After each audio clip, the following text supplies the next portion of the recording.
તો વાત કરીએ પાટણની, તો પાટણના સાંતલપુરનું આંતરનેસ ગામ કે જ્યાં છેલ્લા 10 વર્ષથી એક યુવક પગમાં સાંકળ બાંધેલ બાવળ સાથે બંધક, પરંતુ યુવકનો ખોફ એટલો છે કે સમગ્ર ગામ ભય તળે જીવી રહ્યું છે। સાંજ પડતાની સાથે જ ગ્રામ લોકો બાળકોને ઘરમાં બોલાવી દે છે અને સૂતી વખતે બાળકોને ઘરની અંદર પૂરી દરવાજાને તાળા મારી દે છે। ત્યારે ગ્રામ લોકોમાં ભય છે કે આ બંધક યુવાન ક્યારેય પણ સાંકળ તોડી ગામમાં પ્રવેશી લોકોનું જીવ જોખમમાં મૂકી શકે છે। ત્યારે એક બંધક યુવકનો કેમ છે ગ્રામ લોકોને આ ભય, ત્યારે આખરે યુવકને કેમ છેલ્લા 10 વર્ષથી બંધક બનાવવામાં આવ્યો છે। આંતરનેસ ગામ છે, આ આંતરનેસ ગામના લોકો હવે ભયમુક્ત બનવા માંગી રહ્યા છે અને જ્યાં કહી રહ્યા છે કે યુવક પણ પોતાનું બાકીનું જીવન શાંતિથી પસાર કરે અને ગ્રામ લોકો પણ ભયમુક્ત બને તે હેતુથી તંત્ર જો આ યુવકને કોઈ આશ્રમ કે અન્ય કોઈ જગ્યાએ લઈ જાય તેવી માંગ કરી રહ્યા છે।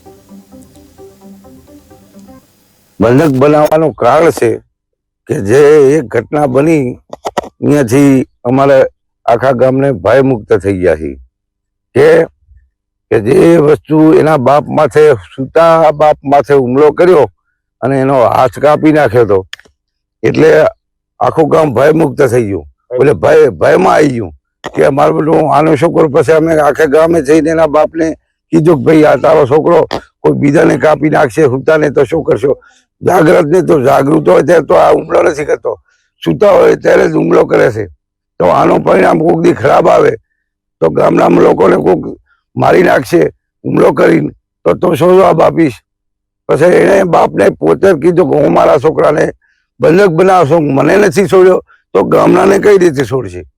તો હું બંધક બનાવી અને રાખું છું અને આજથી લગભગ આશરે 8-9 વર્ષથી હું થઈ ગયું છે સાહેબ। સૂતા વખતે હુમલો કરે છે અને હુમલો કરે છે એટલે આખું ગામ ડરે છે, આખા ગામને બીક લાગે છે। એના કારણે એના પપ્પા બાંધતા જાય અને એના પપ્પા થઈ જાય છે ઓફ, અને આ ગામને એટલું ડરે છે, બાયડી છોકરા ગાડાથી તો બહુ ડરે છે। આ વાતો કરે પણ વાતો કરતો કરતો બોલે કે હું તૂટી જાય તો કાપી નાખીશ। શેરાઓ આવે તો બીક લાગે છે, બારે જાય તો બીક લાગે છે, ખેતરામાં જાય તો બીક લાગે છે। ત્યારે આ હુમલો કરે એના બાને ધારીઓ આણીને કાપી નાખ્યો તો અમાને બીક લાગે છે।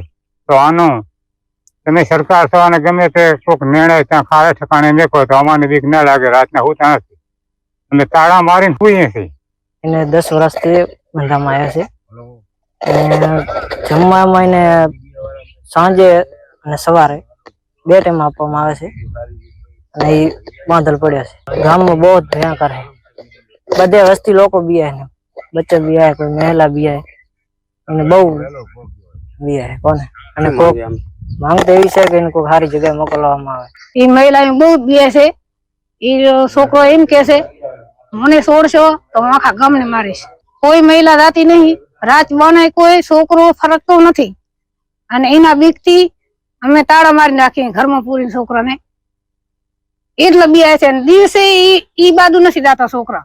અમને બહુ જ બીક લાગે છે કેમ કે ઈ એમ કે છે કે હું આખા ગામને મારી નાખીશ। પછી રાત પડે ત્યારે મારા મા બાપ એમ કે છે કે આ રમવા ના જાવ, તમને આ મારી નાખશે, એટલે અમને ઘરમાં પૂરી નાખ